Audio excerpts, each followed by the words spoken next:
นี่กับกวางของเสียมันมวนไปได้เนี่ยเสียมวนเป็นแน่คนบ้านคำขายเป็นเลี้ยงกวางได้แต่ว่ากวางนี่ไก่อยู่ได้เพิ่น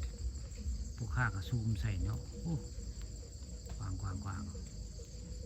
หลายตัวได้กวางเพิ่นตอนแรกมันนี่ข้าไว้เข้าใกล้เลยจะไกลพี่ละไกลจะเตืออยู่ได้พี่ก็ได้ท่าอยู่โอ้ประมาณ50 เมตรพุ่นละไกลๆกับนึกว่าเป็น100 เมตรพุ่นแล้วผมตัวไก่ประมาณ100 เมตรหรือขมกว่าเลยว่าก็เมตรพุ่นละพอดีไปท่าใกล้ๆเพิ่นสีมาลินนำได้นี่ไก่ได้อยู่แต่ท่าจากบริเวณคนภาคท่ากระบินบุคาเนาะวางเสียงมวนไปเลยตัวเลงใกล้จะขับเลยบุคามาสวนเนาะมาสวนก็เลยมาท่าไปไก่ซูมกล้องมาเนี่ยกวางน่ะกวางป่าได้เจ้าเลี้ยงไว้วางเสียงมวนบ้านโคกศาสตร์ตะวันตาลตัวนึงอยู่ในก็ได้มันบังตัวนึงย่างบังต้นไม้มีได้2 ตัวก็ได้ตัวนึงก็มีได้2 ตัวเป็นหากิน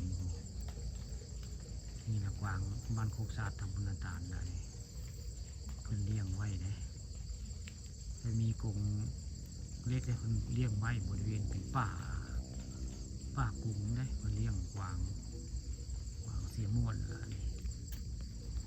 ตัวเลง